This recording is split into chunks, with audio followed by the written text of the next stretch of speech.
all of us again have this, entrepreneurship journey, right? And they say that starting is always the hardest thing to do.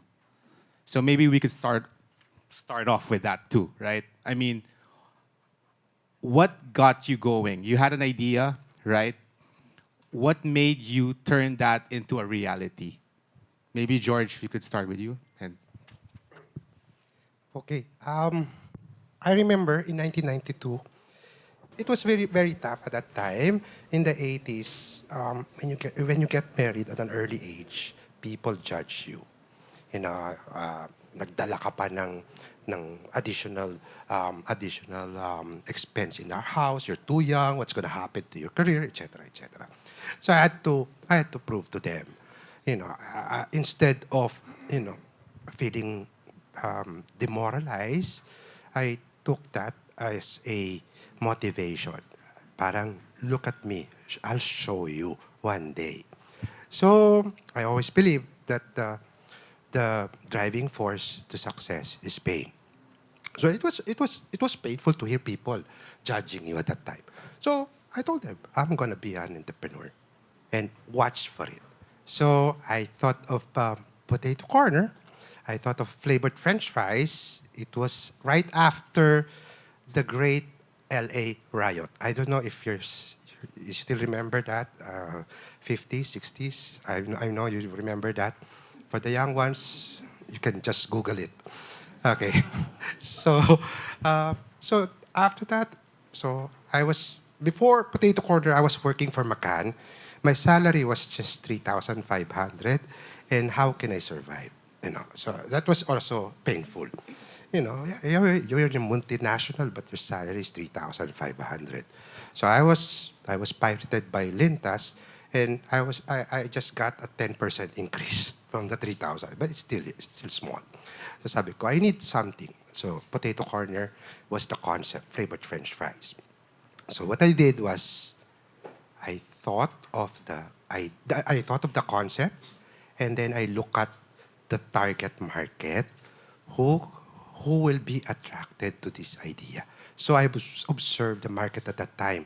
I saw people, I saw family going inside Wendy's and Cindy's, okay, at the time, and McDonald's. And I see them eating French fries. I mean, before kasi it has to be paired with hamburger. So I thought it should be paired. So I didn't even, well, I was trying to think that it can stand alone. So people, I mean, my lola, my titos are saying, no, it has to be paired. Okay, French fries should be paired with burger. So, no, I'm going to put some innovation. I'm going to put some flavoring. So, that was the idea. That I saw the market. I talked to people, and that's validation already. That's visibility of the concept. And then I invited friends. To be partner. The first friend I invited is the late Danny Bermejo. He's my neighbor in Palm Village. He's older than me. I remember he's in first year college in LaSalle. I was in LaSalle grade 7 in TAF. So, but we're friends. I was big that time. So nakakala nila college ako. He was the first guy. And then I was working for Macan at that time. Oh, sorry, Lintas. I met Ricky Montelibano. He was my talent for that TV commercial, Close Up. And he was talking. He was telling me about his business. He had this George popcorn. It's flavored popcorn. So, but that George is not me. That's his dog. Okay, so I was listening to him. I was very, very curious. I was listening, asking him personal questions. How much do you earn? How much is the gross? And he told me, my net profit a month is 91,000. Oh my God. In 1992, 91, 91,000. So I even asked him, that's your surplus? And he said, yes, it's my surplus. Compared to my surplus working in Lintas, 500 pesos every 15th of the month. So sabi ko, wow, anong ginagawa ko dito? So I invited him. I have an idea similar to your idea. Would you like to join? So we met every Fridays. Every Fridays, because we're all employed. So every Friday we meet in his house in Paco. And then, when we were forming everything ready, we had the biggest challenge. The biggest challenge is, sino marunong magluto ng French fries? Okay, what is the temperature? Babaw, no? Babaw. So at that time, Ricky's brother-in-law is working for Wendy's. That's Joe Magsaysay. So, he said, why don't we talk to him? So, next Friday, we met. We're four already. So, we met. So, then Ricky suggested, why don't we make him the fourth partner? That's why there's four here in Potato Corner mascot. So, Danny asked me, okay, oh George, okay ka doon? Sabi ko, sige na.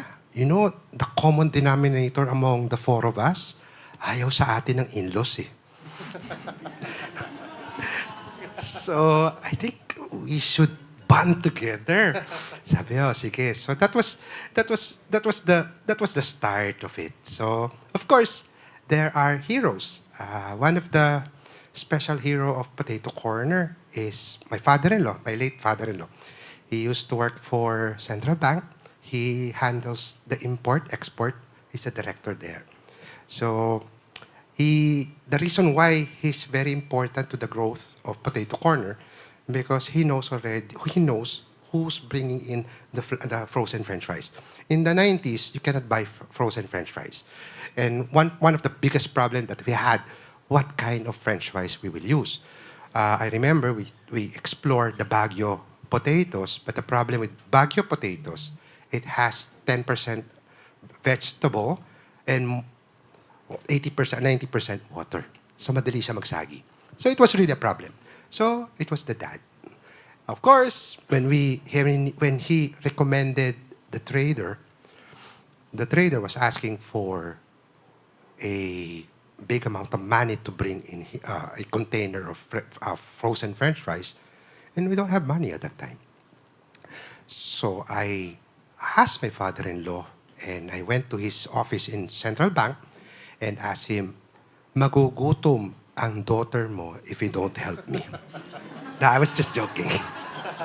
No, I wish. No, I asked him, Dad, can you help me? Because we cannot afford 2.5 million for one container. Maybe you can talk to the Chinese trader to give us a little leeway. So nakikisabay kami. So again, after that, problem solved. So we have a product. Okay. But the other problem is when we applied in SM, we were rejected. Why? No frying inside the mall. So, oh my God, sabi ko, if that's the case, wag na lang natin tuloy. So at that time, medyo takot na ako. And then SM told us, no, I can put you in the food court. So, during that time, the food court setup was enclosed. So, everybody who goes there will really look for a meal. And we're a snack. We're a snack. So sabi ko, we're not gonna survive. I think we need to be in the mall.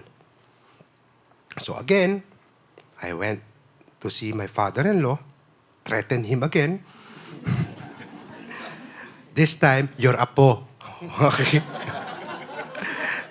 So, and he said, okay, I'll write a letter to Tessie Coson to accommodate you. Then, of course, my partners were saying, wala na yan. That's impossible. Yeah? We're stuck in the food court. And then after one day, we got a message. You have a space in the mall, Building A of Mega Mall. So we opened.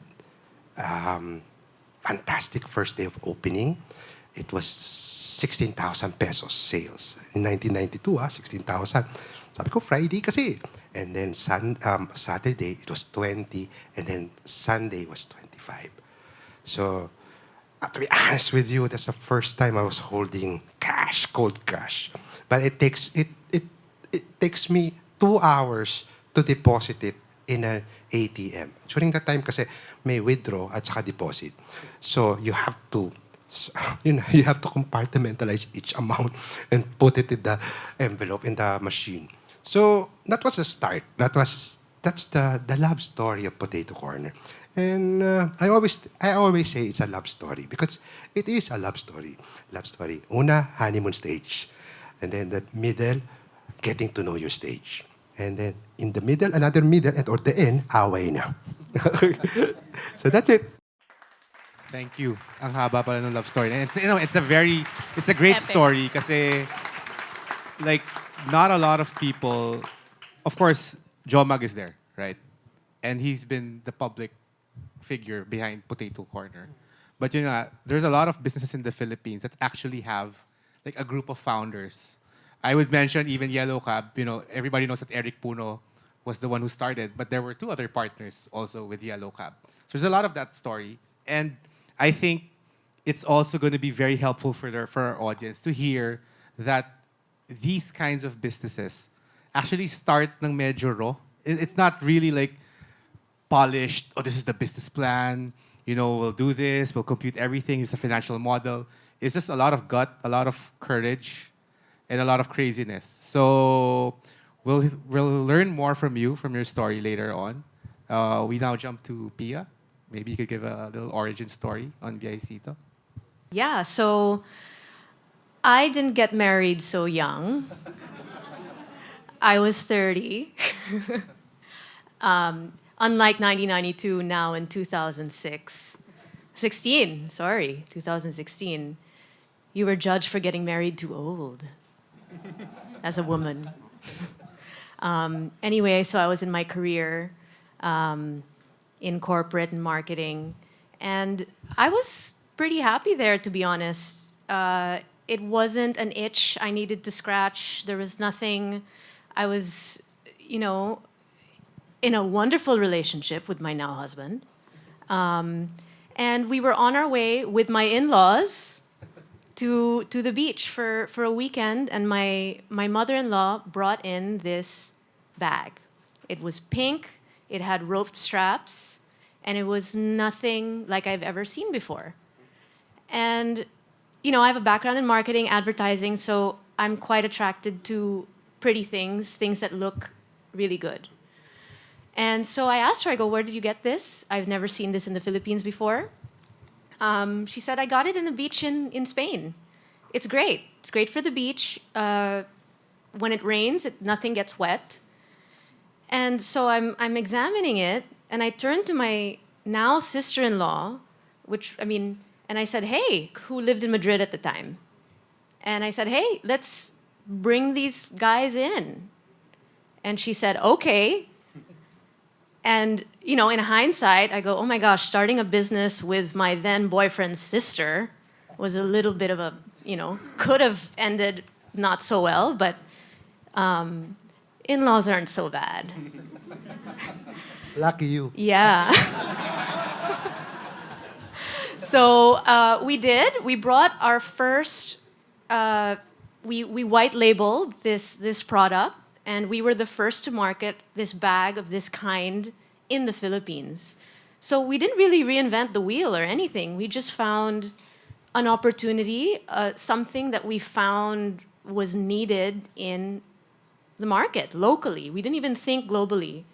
And it was something that we wanted to do that was away from our corporate life. And then we did this for a year, selling on Instagram, really, no business plan, and just selling this batch that we bought for like 300,000 pesos. That was our first kind of. We sold it all, and it started kind of gaining popularity. And it came a time where we're like, okay, this is real. What are we gonna do? So I quit my job. I took the leap, and I was the one that could at the time, because my sister-in-law was in Spain. So I was the one that could quit and run it. And together, after 8 years, we've grown it to we've diversified our products, and yeah, it's still going. So we're doing something right together. A tale of two in-laws. no? Yeah. Yeah. Two kinds, the Yeah. Georges. So, but again, another story wherein it's just really raw, just an idea. Hey, it's nice. Maybe we should get into the business. Like, more and more we hear stories like that. again, when we're reading the news or following, whatever is on social media, there's always these big stories of like great businesses, great ideas, totally innovative, and we have a tendency to believe that that's what it takes to actually start and run a business. And that's what stops us or prevents us from starting because some of us feel we're not really that special. We don't have it in us to do that. And well, two stories now disprove that idea. And we now go to Mark. This guy, if I may say, is the, I think, craziest of all four. Mark, I'll leave it to you. Yeah. Okay, so step one, find in-laws, right? So, I'm just kidding. So I don't have in-laws, so I'm still looking for the person I'm gonna threaten, I guess. Yeah, no, so it's quite an interesting story, I guess. Like we were living abroad, like Kelly and I actually, we had met in college, and we were in the U.S. And so interestingly enough, we were going through a coffee shop, and then we had found a chocolate bar in the coffee shop that was using cacao beans from the Philippines. And so we were like, oh, okay, this is interesting. This was around 2010. So really like there was nothing around in the market yet. There was really nothing there. And so when we started actually like looking at it and looking actually into the research of the history of cacao in the Philippines, we didn't realize actually like, it was always an afterthought. Like you always thought like, okay, like actually like, yeah, you're right. Like we had tablea and all of that stuff in the Philippines. But you realize like we stopped at tablea, right? And so when we looked at it, like the more we started digging into the history, we realized actually that cacao has been in the Philippines for over 300 years. So imagine in 300 years' time, nobody ever produced like finished chocolate, which is wild, right? So like I guess like from that point, like we started really looking at it, and I guess like Kelly and I, in a sense, like we're kind of patriotic. We are patriotic. Like I think that we always like look to the Philippines, and we're always thinking about like, we did so much innovation, right? Like, but at some point we just stopped, right? Like we were the first country in Asia to have bread. We were the first country, yet we're not known for bread. We're the first country in Asia to have like an airline, and yet, well. Anyway, so no, we love them, obviously. I think everyone's trying their best, and I think that there's a lot of work that needs to be done to always improve. So for us, really, like, no, I think like what's really interesting is that we always think about it in the sense that the Philippines is always the first, but always the last. Right? And it's like, why is it that we're always like the last to innovate? Why is it like, even if like we were introduced to it earlier on, like why do we not do it? And I think it's really like colonialism, right? Like I think that's still a very big part of like the issues that the Philippines has, which really keep us from moving forward because we're always looking at everybody else to be inspired, right? We're looking at everyone else to kind of generate ideas. Like we don't trust ourselves enough to actually like create original ideas. Not that any idea is original, but like that's a big part of like trust is I think a big thing. And so when we looked into it further, we realized that wow, like actually like Filipinos for 300 years have been consuming chocolate, and not just any type of chocolate. It's the exact same process as what the Aztecs were doing, right? So it's literally like almost centuries, like really centuries old. And yet we have never crossed the threshold of like producing finished quality chocolate, and we needed to figure out how to get there. Right. So initially we had compiled all of the tablea that was around in the market, and at that time actually like we were started talking to technicians in Germany. We sent them all the tablea that we had collected, and they were just like they threw it out because actually like you realize that when you start looking into the history of like tablea or even how it's made, right? It's a crude process. Typically like people suck on the cacao beans and then they wash it, then they roast it, etc. It's like it's still very much in the preliminary phases of like what it is to make chocolate. And so when he did the test, we actually found so many cockroach legs, like rat hairs within the tablea, and I was like, well, I wouldn't. Yeah, it's like that's where the flavor comes from. So that's our secret. I'm just kidding. It's like it's not our secret ingredient. So yeah, we kind of looked at that and we realized like, okay, there's actually so much that we need to do. And then so when we had come back actually to the Philippines after studying in Germany on the process of making chocolate, we then had to address the farming side, right? So of course, chocolate and cacao is actually an agricultural product, and we had to first fix the raw materials, which of course like is not the easiest thing to do.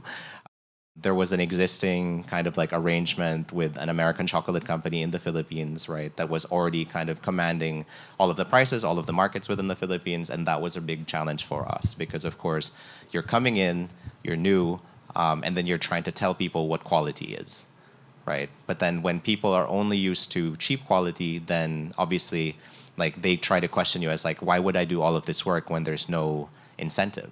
So we really had to start researching on sustainability methods and even just like value adding specifically to inspire like farmers to actually go into processing cacao and actually producing quality.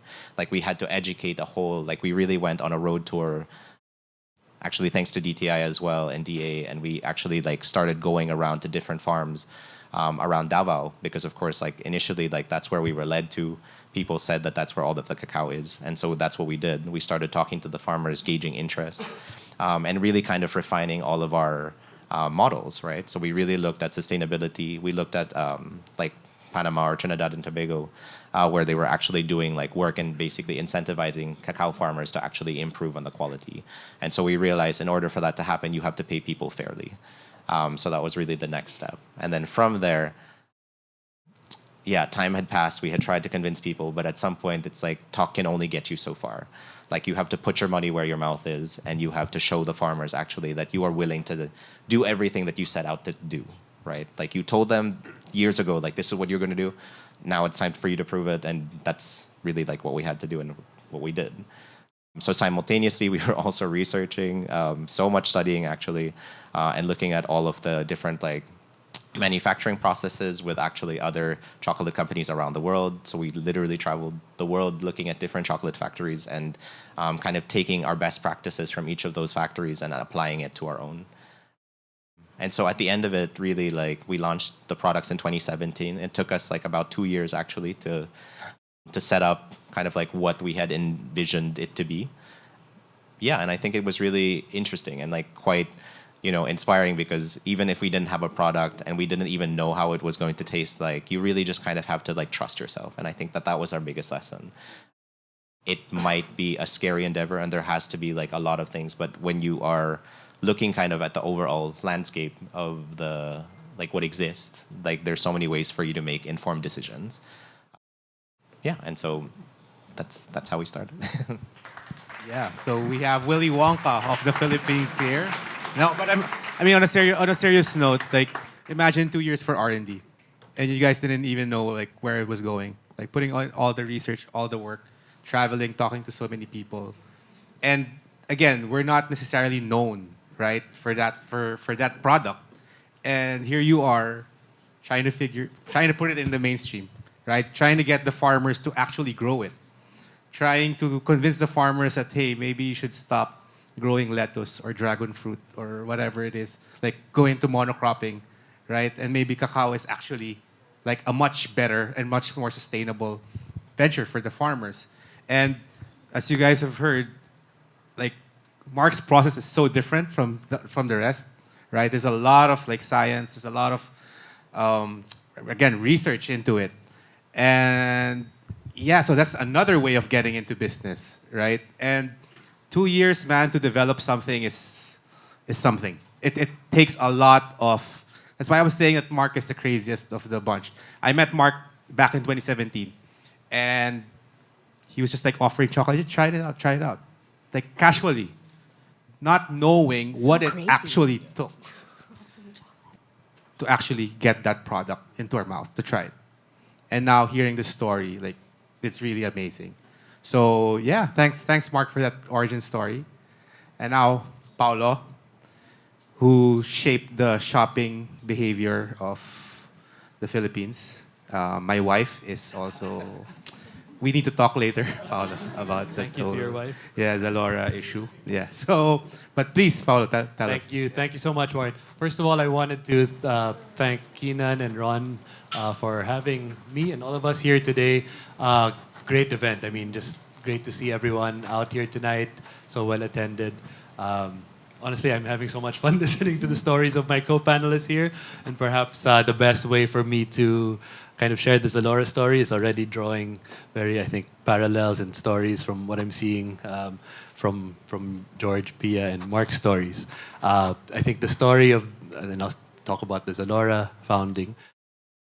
Similar to George, is one of, I think, friendship, and I think across all of us up here, if I kind of hear the parallels of our stories, all starts with friendship and relationship. I always say that business is a team sport. You know, there are very few, if any, businesses that start and stay one person. And so the Zalora as well. My co-founders were fellow management consultants. I was actually working in Singapore at the time for Boston Consulting Group. One of my colleagues at BCG was Brian Koo, who many of you would likely know.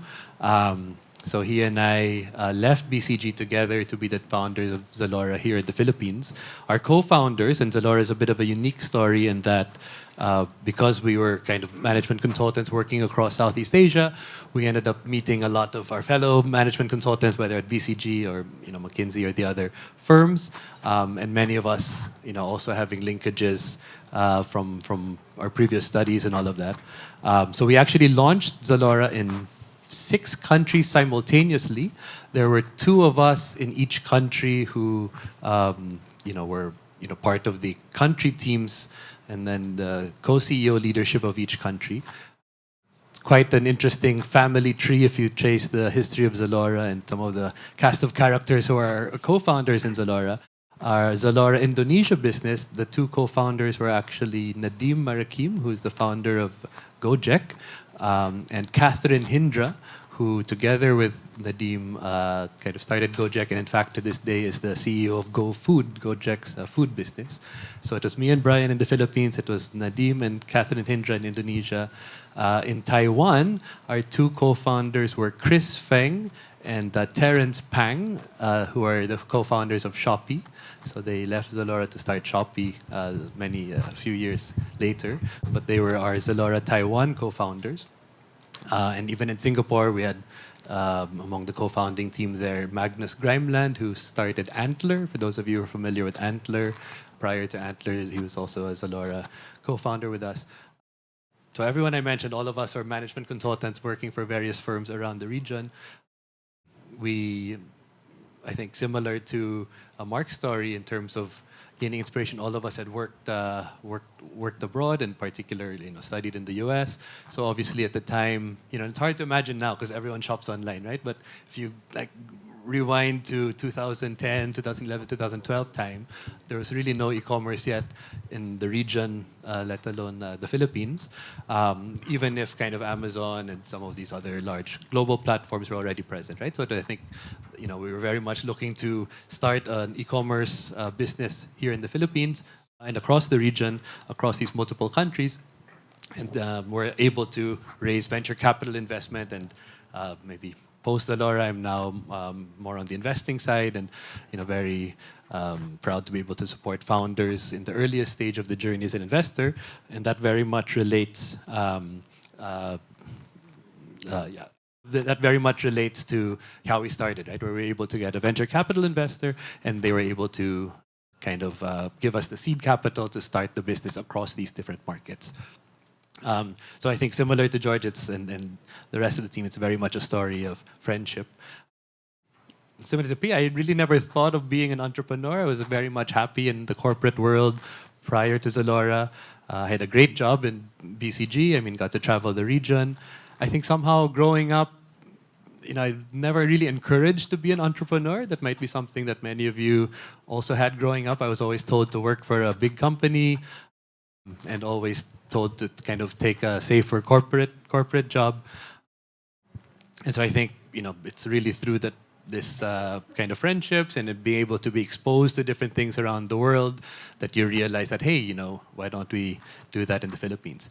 And maybe similar to Mark, last thing I'll mention is I think very much it's love of country, right? I mean, I was already studying in the US. I took my MBA at HBS and could have worked there, not come home, you know. And I think a lot of our fellow Filipinos kind of leave and don't look back, you know. But I think underwriting just the trajectory of my career is really wanting to help the country, right? I mean, you can do well for yourself in other places and like you know, like financially do well for yourself, but I think there's really nothing like doing right by the country, helping to create jobs in the country, helping to, you know, be part of the private sector engine that drives our country forward. You know, so I think perhaps a common trait for all of us is the, you know, entrepreneurship in my mind is synonymous with nation building, right? Like you're really, if you're able to keep our country going, and the private sector does have an inordinate, outsized role to play in our country in terms of just making the pie bigger for all Filipinos, then entrepreneurship is a natural thing for business people to do because it's the one thing that can make the pie bigger for the country, and it's the one thing that can really help the country move forward. So I think that's something I see in all of us. Thanks, Paulo. I didn't realize that. Of course, I just pretty much knew about Zalora Philippines, right? Again, because of my wife. But I didn't know that it launched simultaneously like other countries.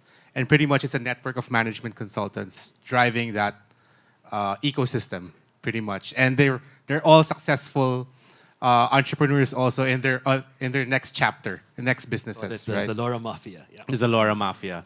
So it's gonna battle with the PayPal Mafia. So we have the Zalora Mafia here. And, you know, you all mentioned friends, right? In-laws are friends, pretty much, right? And I wanted to ask, like, what's your take on seeking help, right? Because, again, a common denominator also here is the courage required to start a business. Some with no expertise whatsoever. Some learning as you go along the way. So I wanted to ask, how has, you know, your relationship with helping or asking for help boosted your entrepreneurial journey? Well, actually, in 1992, 1991, it was a taboo to share your trade secrets. It's not yet uso to be a mentor. There was no mentor at that time. Your only mentor is your father. And, you know, being in that generation, I was afraid to talk to my father. Diba? So it was difficult for us to look for mentors and to learn. I rely personally on my curiosity. So if I want to learn something, I have to be curious and really discover things on my own. Dito ko sinasabi yung positive marites, the chismosa. No? You have to be curious. You really have to be curious to learn. So that's why I didn't know how to run a kiosk business at that time. So I really interviewed my partner, Ricky Montilipo. No? How do you prepare, how to do it, etc. It was self-learned. And of course, a lot of mistakes is also helped me to master things. From mistakes, kasi you learn a lot. And it's going to be a hard learn because it's expensive at that time to make mistakes. So that was my take on that. Thanks. We were told to speak loudly. So I mean, the term "no man is an island" comes from somewhere. You can't really build you can't really build a success without the help of others because, you know, I mean, there will always be someone that knows more than you and has experienced more than you simply by living longer or doing more things. So, you know, my take on help is ask for it, take the advice, and it's really up to you what advice to take and act upon. And also, I mean, you also help. I mean, it's a two-way street, right? Asking someone to help you is no easy feat, and not everyone will help you in the right way, right? So I feel it's reciprocated. You have to be intentional and genuine in how you help people, and then they will do their best to help you as well, right? So it's like it's an exchange, right? And then you receive it, and then you process it, and you do what you can with it, if that makes sense, right? I totally agree with George and Pia. It's really about, honestly, like recognizing your limitations, right? I think that that's one of the most important things that you have to identify for yourself. It's like you're not going to be good at everything, and there are going to be other people that are much better than you are. And so it's really about humility. There's always an opportunity for you to learn. It doesn't actually even matter whether or not the person is younger than you or older than you. Even if somebody is more junior than you as well, even in terms of like any type of position that you're in, like I would say everybody always has valid input. And so it's really about setting your ego aside and understanding that you can actually learn from everybody, and asking questions doesn't make you weak, right? I think it's really important for people to be informed. And if there's something that can actually help you make a better decision, you should take it, because it will limit the number of mistakes that you're able to have. Yeah. Actually, very specific point of view on this, which is people always ask me, what is the one trait you look for in founders? So that's a very common question I get from founders and from people interested in how, we look at founders in terms of investing in early stage founders who sometimes are at idea stage, right? So often there's not even any traction or product to look at, but at Kaya we back founders from the genesis of the idea, day zero, as we say. And from doing this now a few years, I have a very specific point of view on this, which is the number one trait of founders, of good founders and successful founders, is the ability to take feedback, synthesize it, and act on it and improve their performance in a very systematic and rigorous way.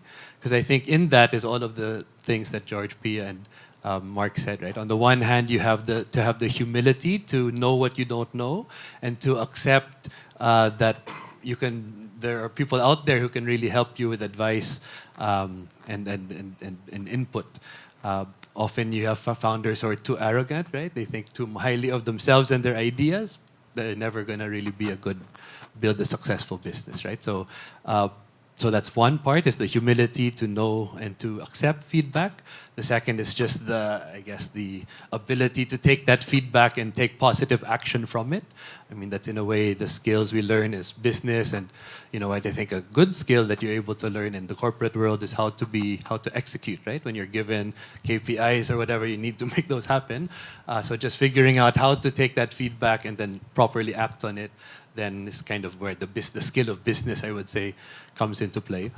And then the agility and speed to take that feedback, figure out the right next step, and then iterate on your own performance and tactics and all of that. We always say in VC, we don't invest in dots, we invest in lines, right? So we would never meet you first time and we invest you on the spot after a first pitch. I don't think that's ever happened. We take time to get to know founding teams and entrepreneurs, and the line, so the journey that you're on, and to this point of taking feedback and improving your performance, that is what we judge, right? So in fact, there's many businesses we've been talking to, we might have passed initially, keep in touch, and then we invest 12, 15, I think in the latest case, something like 15 months after first meeting them and just getting to know the business. So I say all that, in terms of seeking help, I think it is actually the number one trait that differentiates successful founders. It's not just seeking help, but then taking it into account and be humble about incorporating that feedback into improving your business. Thanks. I guess it's kind of taboo, George, even up to this day, right? Seeking help. Asking questions is like a sign of weakness. Mark mentioned it. Like there seems to be that stigma that you should know everything. And if you don't know everything, nakakahiya. Or if you don't know everything, maybe you're not supposed to be doing it, right? So, again, we'd like to humanize, in a sense, the entrepreneurial journey. And I wanted to ask, because all of your businesses are really growing or have been growing, right? obviously there's proof of concept already. There's a big market, big business. I wanted to ask, like, in the beginning, ba, was it already, I'm doing this all in, all in. We're gonna do this, and then if it fails, it fails, but there's no like second thoughts. Did you always have that kind of mentality or approach into, starting the business? For me, yes. It was my last card at that time. I was thinking that's what my last card. I have to succeed. That was really the thoughts that really bothering me at the time. So it was really my driving force. It has to succeed. It has to succeed for the family. So that was really something na paulit-ulit siya eh. Oo. And then at the same time, it was just not me. It was the four of us. That's why we have this positive spin. We all have a common personal objective to provide security, food, shelter for our family. So kaya maganda. Kaya maganda yung take-off was really good. The take-off was really good. So everybody was contributing. Everybody was working. So maganda kasi yun if you're the same. Yes. I've actually never been asked that question, which is kind of it's thought-provoking. I mean, I never thought of it as it's a do or die. This has to succeed or nothing else. Maybe that's what helped me feel a little more relaxed in making decisions that we've made. I said, okay, I'm gonna take this as a learning experience, do my best at it, make it succeed. This came after a year, and if it doesn't succeed, I'll have this wealth of knowledge that I've gained, and I can incorporate it in going back to a corporate job, or I never really thought of what I'd do if it failed. Is that I guess that's kind of an. Yeah. Thanks for asking that question. Yeah, actually, so Auro wasn't the first business that I started. So I think that actually at the time I was also working in an agency. So I was with Ogilvy and Mather in Chicago and New York. And I think like very much as what Jorge mentioned and even Pia had mentioned, which really is that, yeah, you kind of look at it, you do all of the work, you have 16-hour work days, and you slave over so much of like the work, and that becomes your life. And then you realize actually that, yeah, at the end of the day, you don't get any of the glory in terms of like your work ethic, like your ideas and all of that stuff. It just kind of fuels kind of the bigger monster in a sense. So it's like, I think like it was really for me like looking at it like at 3 a.m. and kind of looking at my boss at the time and was thinking like, oh wow, like I don't want to be that old and still in the office at 3 a.m. Like that's just not my goal, right? So from there, I was like, if I'm going to slave away, I'm going to slave away on my own project. And so while I still had a full-time job, actually, I ended up starting a tech company for travel that was later acquired in the US. And then while doing that as well, started a fashion company where we were designing and manufacturing in Korea. And right before, while all of this was happening, I still had my full-time job. I was still working like 16 to 18 hours, but I was dedicated because it was my project. And so I think like interestingly enough, when those things happen and you realize that you can trust yourself and you trust your work ethic, that you actually have all of the tools you need to succeed yourself. And so by the point wherein it was time for us to be like, okay, like let's do this, like let's make chocolate. I already had kind of, I guess, like the confidence and the trust in myself that I needed to be able to like know that no matter what I was going to do or like slave away on, at least it would be under my terms. And I would be able to make the choices. And if I failed, then it's on me. If I succeed, it's on me, right? So at the end of the day, like it's just about trusting yourself. And we don't do anything to fail, right? But at the same time, like when you gather, I guess like all of the lessons that you've learned throughout all of the different experiences and all of the past lives that you've had into one, like you can make so many good decisions and like learn from them continuously. Yeah, I think in the case of Zalora, and now especially with what I do at Kaya, venture capital backed. If you're a venture capital backed business, or if you take venture capital funding as a founder or entrepreneur, you kind of have to be all in. You have a fiduciary duty the moment you take anyone else's money to run your business, to do right by the investor, and that's a very serious obligation in terms of fiduciary duty to, prioritize that business that you're working on at all costs, right? So, in fact, I think to the point of kind of teams, we don't invest in kind of solo founder ventures. We, would prefer to invest in businesses with co-founders because we think that there needs to be a complementarity of skill sets among the founding team, and that it's really like successful teams that build great companies, even if there may, of course, be a CEO and more of the leader. I think investing in co-founding teams becomes very important. So in terms of just being all in, I think we also don't invest in anyone who's not full-time, right? So often the fun part of what I get to do is to talk to people. Maybe if I had talked to Mark when he was running all those businesses simultaneously, which is so impressive and something that really inspires me, getting to meet entrepreneurs like Mark who just on their own volition are building and creating things that we would then present, and this is what we do at Kaya, brainstorm around like, okay, what would it take for you to really see this as your main life's work and to devote yourself full time, right? Because the moment you take venture capital funding, there's there's 100% expectation that this is all you think about and you don't have your name on anything else but that, right? So I think that's just the way venture capital works, enshrines how important it is that you just need to be all in, right? And our due diligence process is really there to weed out those who are only doing it as kind of like a shallow side hustle versus those that really see themselves building an amazing business over years and decades. Yeah. You mentioned the importance of having co-founders or having a core team. What would be the quality? And you share it actually amongst you four. You all have partners. You all have friends or teammates, right? So what would be like the top qualities for a partner, for a teammate? Skill set. You need a good skill set. You need a creative, a lawyer or two,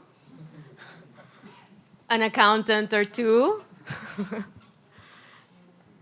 and a people person, if you can. So that's kind of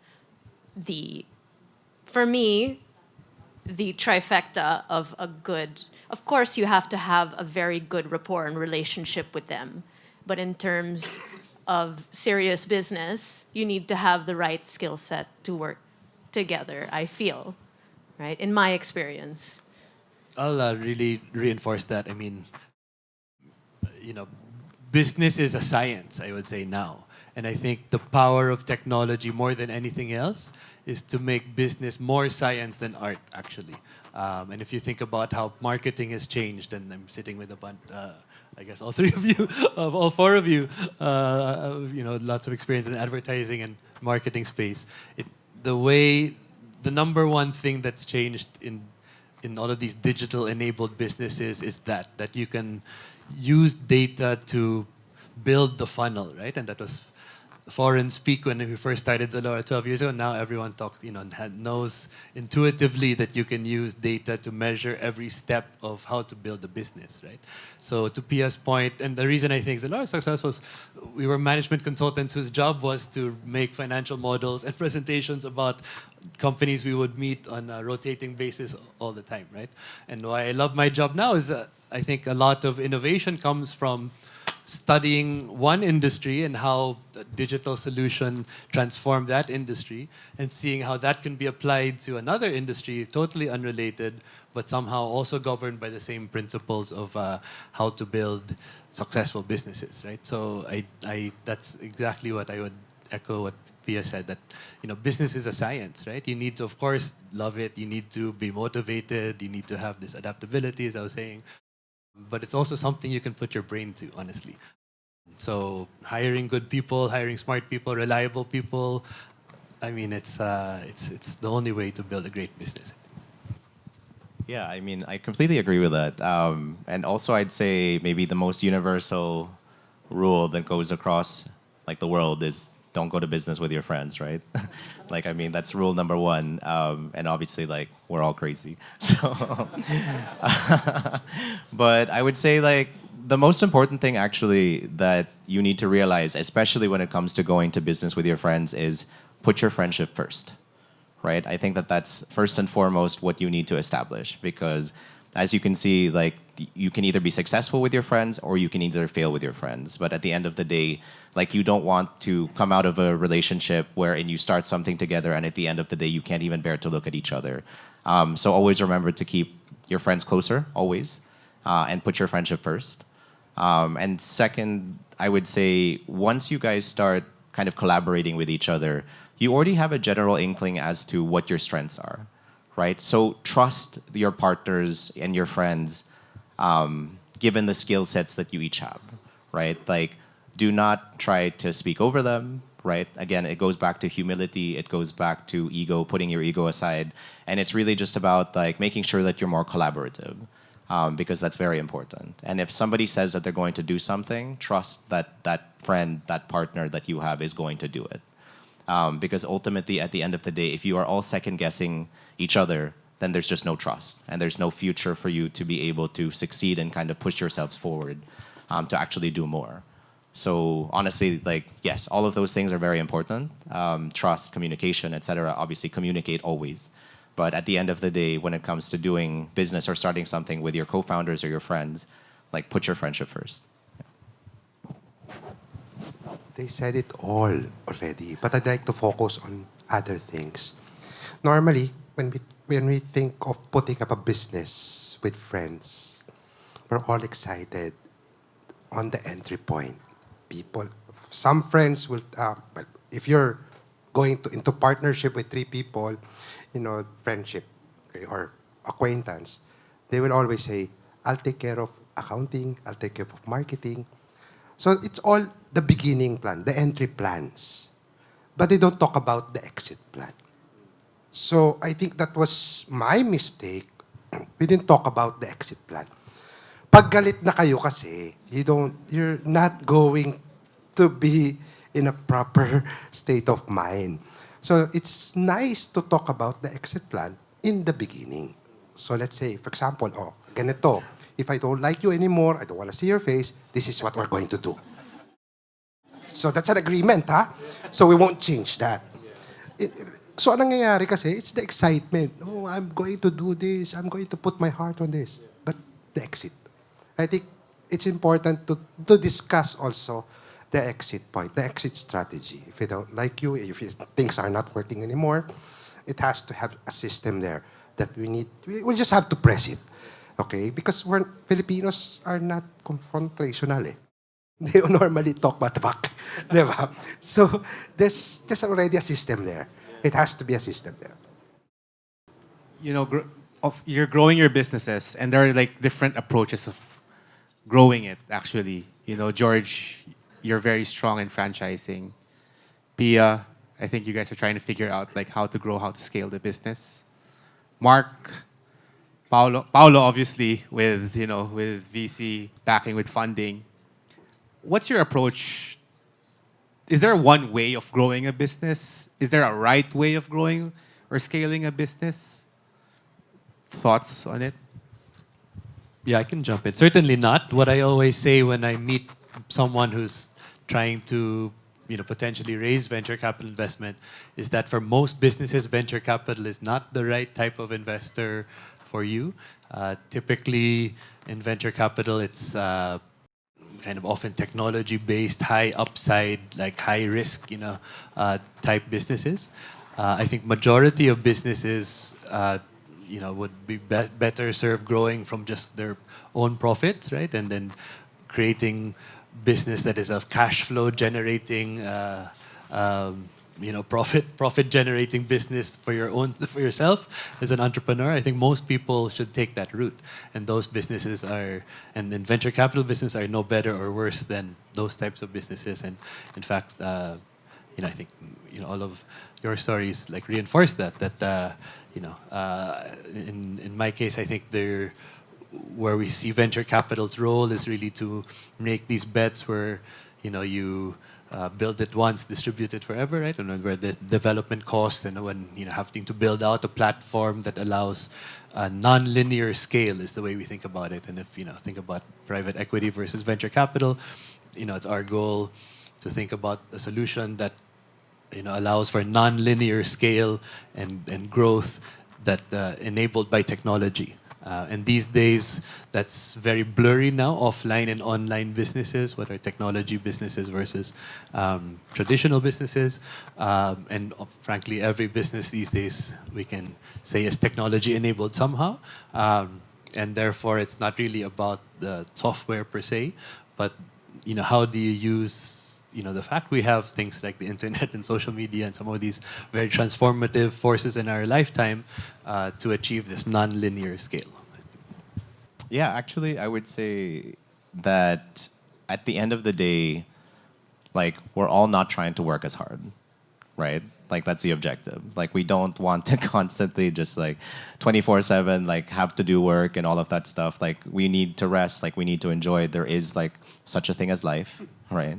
So, which we always have to remember. So I would say honestly, like, in terms of growth, what you realize actually is that all companies, regardless of how small or how large in the sense, like, are always working towards like a foundation or a core, right? You need to know exactly like what your foundation and what your core is in order for you to scale.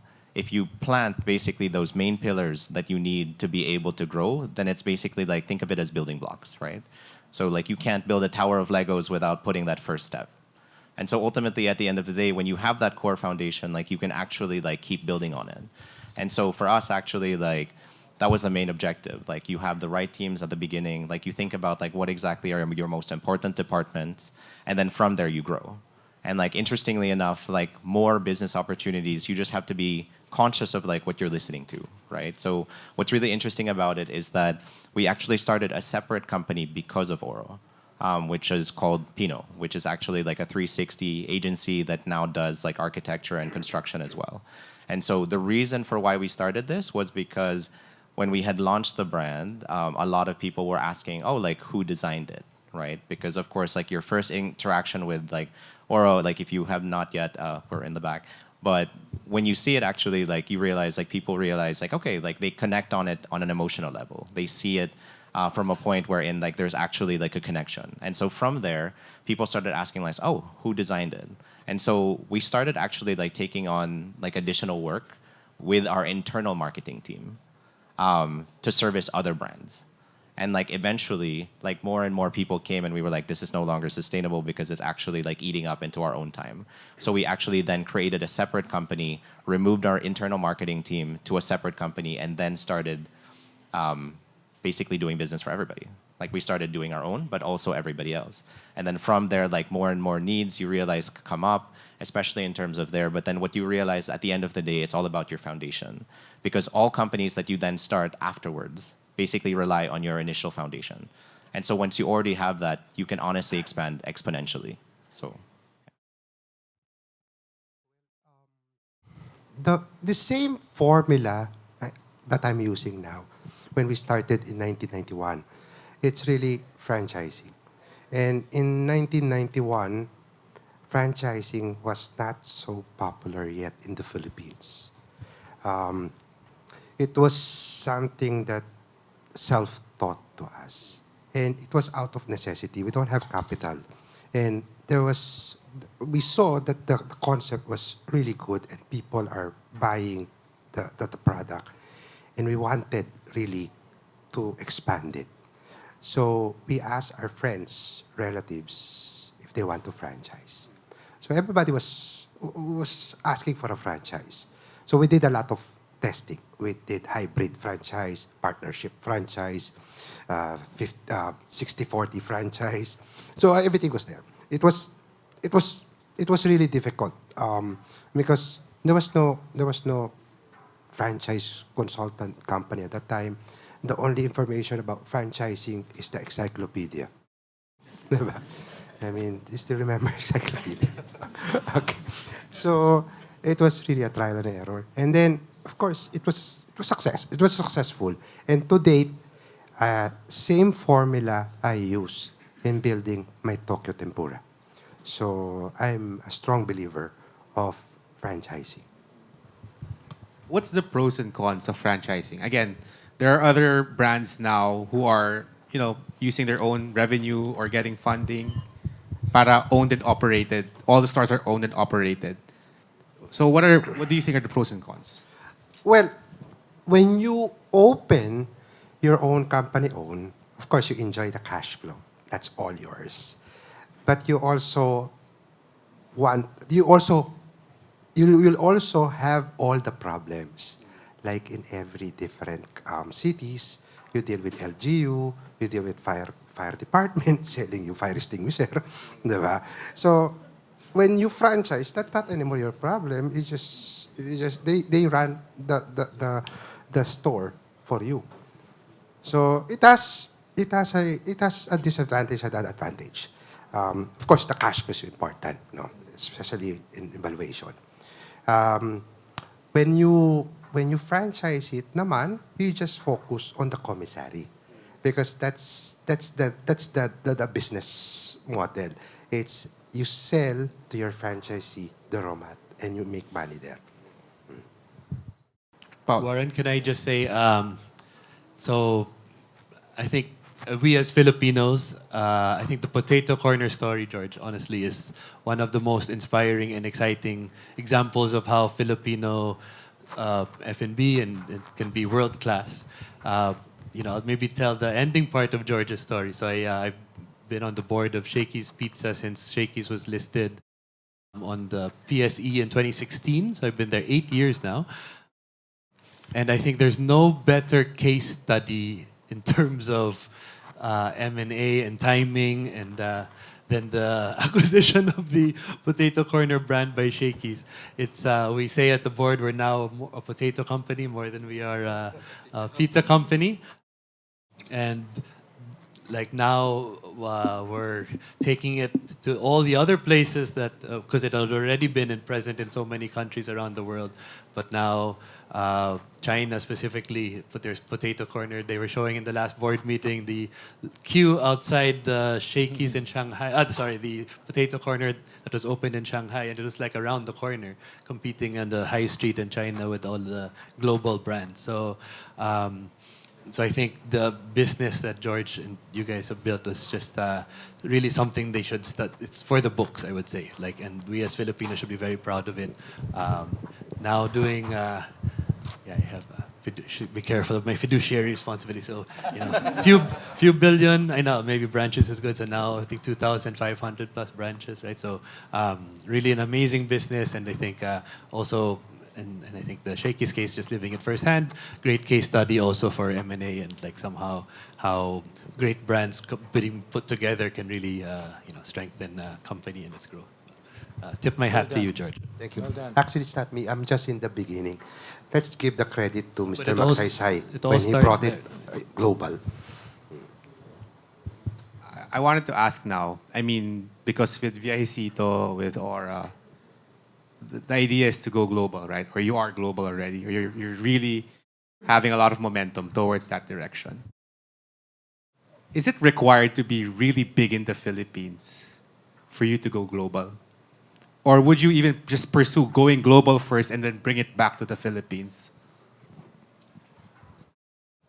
Yeah, sorry, because especially for us, it was really difficult, to be honest. What's really interesting again, and I say this again, really, it's about colonialism, right? We really look at all of the other brands that exist outside of the Philippines before we look at our own brands, right? And it's only now that actually the Philippine brands are actually getting well known. There's so much global activity in terms of acquisitions, even attention on the Philippines, which is amazing. But that's, I think, what really needs to change, right? I think that people actually need to realize that we need to start looking inside first. Because for us, in the beginning, when we were trying to explain it to people and we were trying to sell chocolate to, for example, hotels and whichever, everybody was like, well, why would we get chocolate from the Philippines when Switzerland is so much well known for chocolate, or even Germany and whatnot.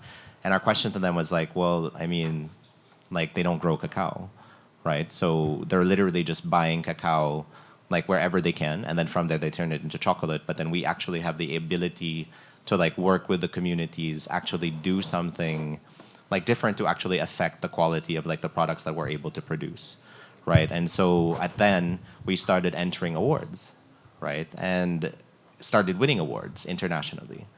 And then it's funny because like those are the things that actually then people were like, okay, like we have to say those things. Like we have to say that we won awards internationally before people are like, oh, well, they won an award. And so it's kind of like, but right, it's like what's the difference between getting an award from outside of the country versus like actually being awarded internally, right? It's not. So I think it's ultimately again about like the confidence that we have within the country. And I think it's like super important actually. It doesn't mean that because you're like well known outside that that's your only benchmark for growth. Honestly, what we're seeing now is that there's so much potential within the Philippines, and actually our growth within the Philippines is exponential, and it still to this day is bigger than anything that we've done outside of the country. So honestly, your market, even just focusing within the Philippines, is so huge. Like put all of that effort here, I guarantee you will succeed, like because the Philippines honestly is an incredible market to be in. For us, I mean, it really depends on the company, of course, and what your milestones and goals are. For us, it was really important to establish ourselves in the Philippines because, as Paulo said, business is a science, and not only do you need the right people, but for me, I always have in my head a balance of guts and data. So I grew up here. I'm comfortable in the Philippines. I know, you have this feeling or having grown up in a place, you kind of have that guts already up there and that feeling. And you have the data. I mean, data, you just surveys, research, everything that you did, right, for those 2 years.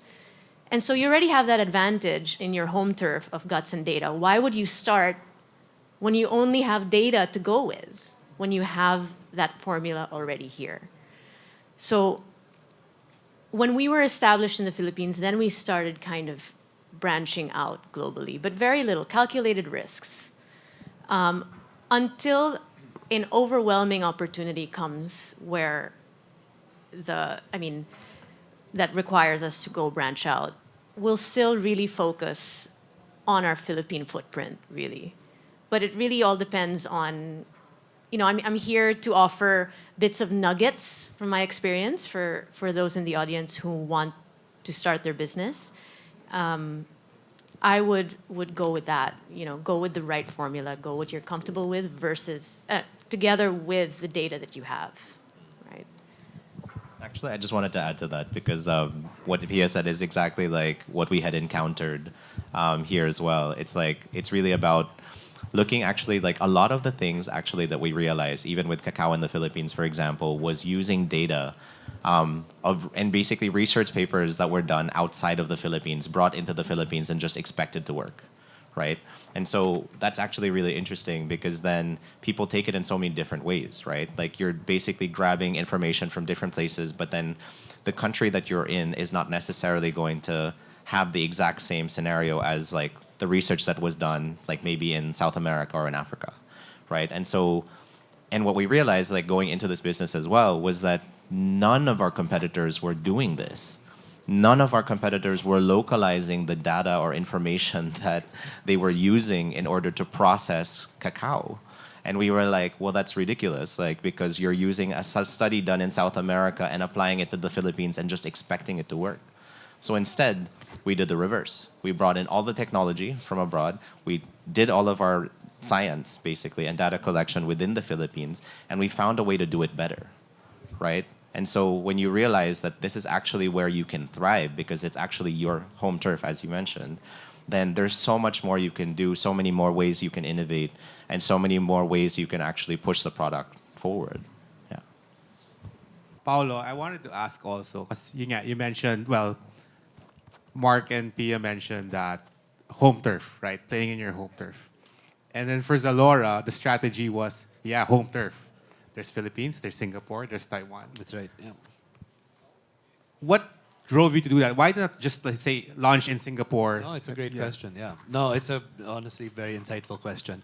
That was part of the strategy, and I think what's so interesting about Southeast Asia is that we're so close, right, geographically. But if you just look at how different all the 10 countries in Southeast Asia are, it's really quite mind-blowing, to be honest. And I'm thankful that I was able to work for a management consulting company, got to work in Indonesia and Malaysia and Thailand, and kind of see just how different it is. And I think, if I reflect on the Zalora journey, like it's just such a duality. On the one hand, there's a lot of things that are quite similar, and Southeast Asians actually surprisingly shop in the global trends kind of that take root across countries, but then just so different when it comes to business culture, how you connect with people.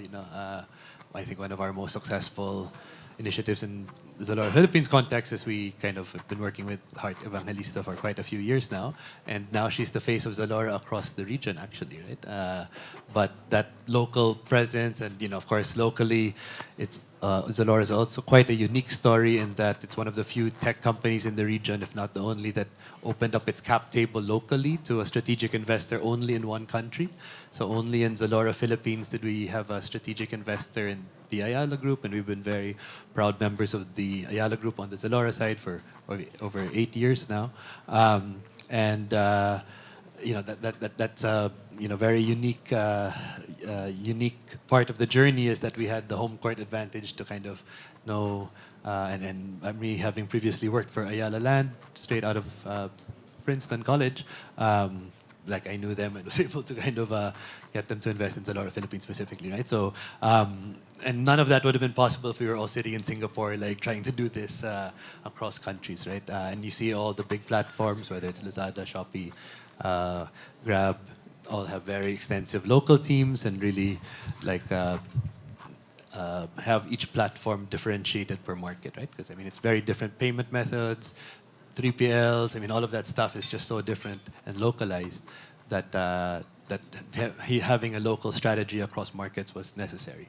But you're right that in a way that was the first decision that kind of set us off on the right direction. Online e-commerce, obviously, there's a lot of news in that. It's been dominating. A lot of companies who are traditionally brick and mortar, more and more entering the online space. But there are also stories of the reverse, wherein online companies are now getting into brick and mortar. What's the logic in that? What's happening? Especially for you, George, right, in the food business. Traditionally in the Philippines, it's really a restaurant or a kiosk. Now, you have the cloud kitchens, you have the Grabs, you have the food pandas. What's that like for you? Well, of course, the cloud kitchen, it worked for us during the pandemic. But immediately after, when the economy opened already, sales went down.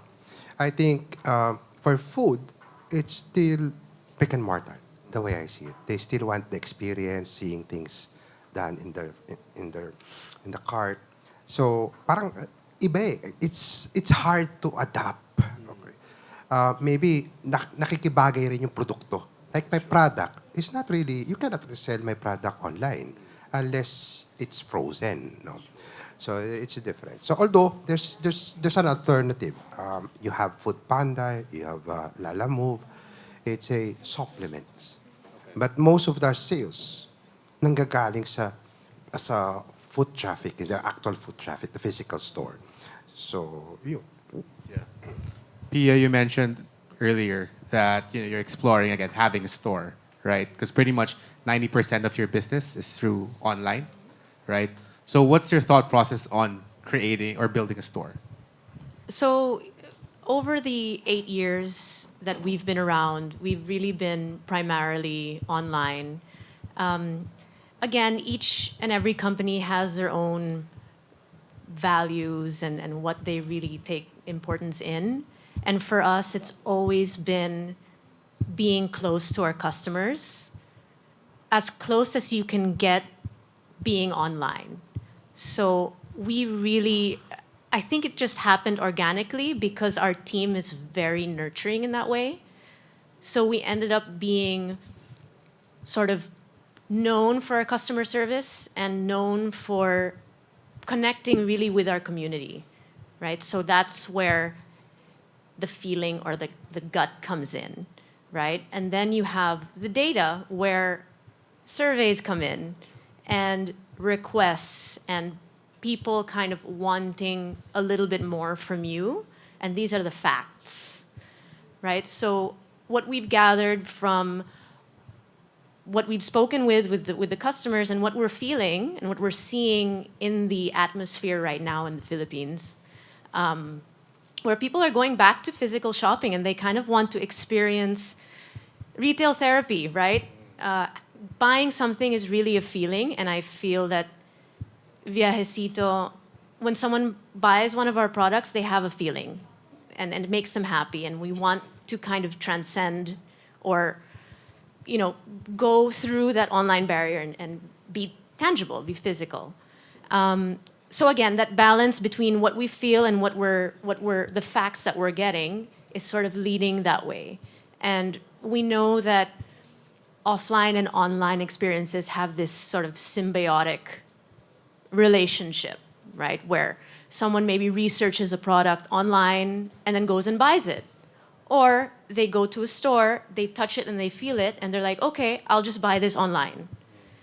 So it's sort of a team and a partnership that we're seeing. It's not a competition on whether we're going to focus online or offline. It has to be both at this point in time.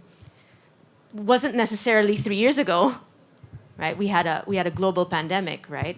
But now this is what, from what we're gathering, right? And that's sort of the push for our interest in opening physical stores. Yeah, Mark, you used the word emotion earlier, like with the brand, right? And of course, you have a cafe or a restaurant for Auro now. And it's beautiful, by the way. Your stores are beautiful. What was the intention there, right? Was it really, again, to have a bigger brand experience? Or was it really more of, again, a response to the data that you were getting from your patrons? So actually, we didn't start the cafe, I guess, traditionally in a sense, right? So for us, we started getting approached by different people in different countries first. So we didn't have a retail concept. We didn't have anything, honestly, just the brand itself. And we were first asked to basically open a store in Japan, in Tokyo, which we did. And then we got approached by now our partners in the Middle East to open in Bahrain. But essentially, we are planning to open more in the Middle East as well. The main thing, actually, and I think what was told to me by our partners in Bahrain, which I thought was really interesting, was that Auro is not the founders. Auro is not me, nor is it Kelly. Auro is an emotion, right? And so there was something basically that was connecting with people on an emotional level that went past anything that we were doing. It was really about creating something, and what I guess the brand represents. So really, I guess it goes back down to who are you, as a brand, who are you, what are you trying to communicate? Because if you can see it, then other people can see it too, and if you can't, they can't see it. Right, so for us, what ended up happening, we opened in Bahrain, in Japan first, before opening in the Philippines, and we got so much crap from the community. They were like, you're Filipino, but you're not even opening in the Philippines. And we were like, tama naman. That's true, right? That's actually a fact. And so from there, we started if we're gonna do this, we want to do it well. We want to do it right. And we want to do justice to who we are as a brand and what we represent. And so when we then decided okay, actually IKEA, the one that we opened there, was not supposed to happen. Honestly, that was not part of the plan. We have a collaboration with SM basically where we do the World Chocolate Fair every July. And at some point, Steven kind of came in and was like, do you want a space? And we were like, yes, why not? So we were Sure. like, we didn't have a budget I'll for it. take it. didn't I'll have take any- two. Exactly. And so, yeah, I think like that was really interesting. So again, like it was a lot of it was very emotional, right? And we're like, okay, well, we need to do this first. What do we do? How do we do it? And I think it really like took us a little bit of time, but to kind of look into ourselves and like who we are as a brand and realize like, you want to be consistent. You don't just want to create a product that is like good, but it's ugly, right? Or you don't want to create something that's beautiful, but it's terrible, right? You want it to be consistent along like every single step of the way. So I understand why it's such a challenge to actually create a retail space because there's so much of who you are that goes into it. So even for us, when we decided to open the brand, and I will still, I love this comment, and I think that I do want to share it because it's really funny. When we had opened the brand, and of course you put your heart into it, one of the comments that we received was that, oh, this place looks like a container for sex traffic victims. And I was like, oh, I've never been in one. So I was like, okay, well, at least it appeals in that way. We'll print that. Exactly, please do. But I honestly love that comment because it honestly kind of grounds you in so many different ways, right? You have to realize that no matter how much effort you put into something, no matter how much of yourself you put into a project, you will never be able to please everybody. And even if it means something to you, it may not translate or mean something to anybody else. So at the end of the day, you want to look to yourself and look to your core values, look to who you are, how you want to build a brand, what does that brand represent, and just do it justice, right? And so that's really what we try to do in everything that we take on. It's really about consistency and really about like communicating like what we love, worrying less about like who won't like it and relating more to the people who will.